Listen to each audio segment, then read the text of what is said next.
Di video sebelumnya kita sudah belajar apa itu investasi reksadana. Selanjutnya sekarang kita bahas bagaimana cara memulai berinvestasi di reksadana. Yang pertama, teman-teman tentukan dulu tujuan berinvestasi untuk apa.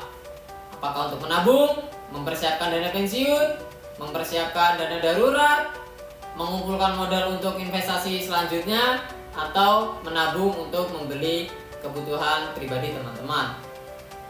Langkah kedua yaitu mengenali diri kita, profil risikonya seperti apa.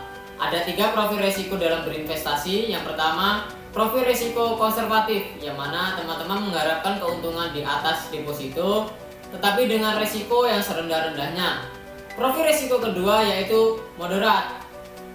Teman-teman mengharapkan keuntungan di atas deposito tetapi masih bisa menerima sedikit kerugian. Profil risiko ketiga yaitu agresif. Teman-teman ingin sekali mendapatkan return atau keuntungan yang jauh lebih tinggi daripada deposito, tetapi teman-teman juga siap menerima kerugiannya. Langkah ketiga yaitu menentukan durasi dalam berinvestasi. Apabila dalam jangka pendek seperti menabung untuk keperluan pribadi, belanja ya, teman-teman bisa manfaatkan profil risiko konservatif untuk menjaga modal atau nilai yang teman-teman investasikan supaya tidak terlalu banyak rugi dan cenderung meningkat atau untung. Kemudian durasi investasi yang jangka menengah dalam 1-3 tahun, teman-teman bisa pertimbangkan ke profil risiko moderat, yang mana keuntungannya nanti sedikit lebih tinggi atau lebih tinggi daripada profil risiko konservatif, tetapi teman-teman juga siap menerima kerugian dalam perjalanan durasinya.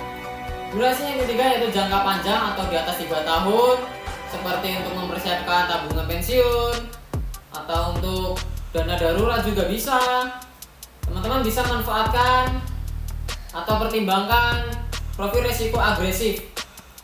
Jadi teman-teman mengharapkan return yang sangat tinggi, tetapi dalam perjalanannya juga siap menerima kerugian. Kemudian yang keempat adalah mempelajari manajer investasi. Nah, dalam di reksadana itu adalah produk dari sebuah manajer investasi. Jadi teman-teman harus memeriksa dan menganalisa manajer investasi tersebut berdasarkan pengalaman mereka, berdasarkan tingkat kepercayaan investor kepada mereka, kemudian total dana yang telah dikelola oleh mereka untuk berinvestasi. Nah, teman-teman pelajari dulu karena ada banyak sekali manajer investasi ya. Langkah kelima yaitu mempelajari atau menganalisa biaya investasi reksadana. Karena ada banyak seperti expense ratio, ada komisi jual dan beli, kemudian ada mempertimbangkan atau menganalisa harga dari produk reksadananya. Bisa jelaskan apa itu expense ratio, yaitu rasio biaya yang ditetapkan oleh manajer investasi untuk mengelola dana kita sebagai investor.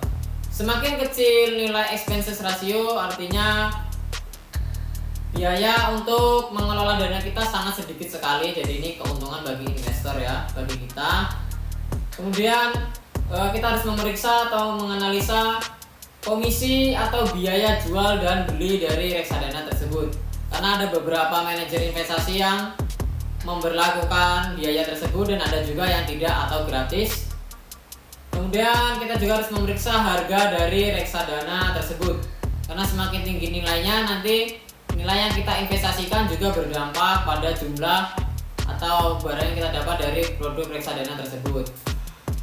Yang keenam yaitu kita harus memperhatikan CAGR dan drawdown pada produk reksadana tersebut. Apa itu CAGR?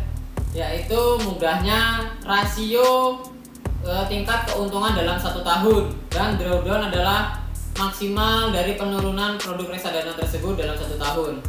Jadi harus teman-teman periksa dulu kenaikan dalam satu tahun itu berapa persen dan kerugiannya dalam 1 tahun itu berapa persen. CAGR dan drawdown merupakan kinerja masa lalu. Jadi itu tidak mencerminkan kinerja di masa depan, tetapi teman-teman dapat mempertimbangkan dan mempelajarinya. Langkah ketujuh adalah menganalisa portofolio dari produk reksadana tersebut.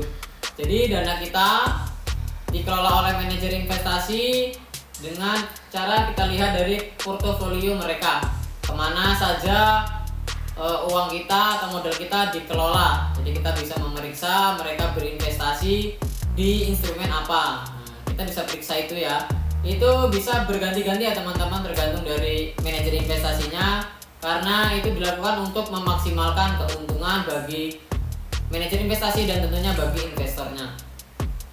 Kemudian dari mana kita tahu kita untung atau rugi di instrumen reksadana? Yaitu kita dapat melihat dari NAV atau NAB. Apa itu? NAB adalah nilai aktiva bersih atau dalam bahasa Inggris Net Asset Value. Itu sama saja teman-teman, NAV atau NAB, yaitu adalah harga dari produk reksadana tersebut. Nah, harga ini dapat berubah dalam setiap harinya, naik atau turun. Itu bisa kita periksa setiap hari kerja pada jam 10 malam kalau di aplikasi Bibit. Jadi setiap hari manajer investasi akan mengupdate nilai NAB tersebut. Jadi kita akan tahu setiap hari investasi kita untung atau rugi. Di video selanjutnya kita akan praktekkan langsung bagaimana memulai investasi reksadana ini. Nantikan ya teman-teman. Terima kasih.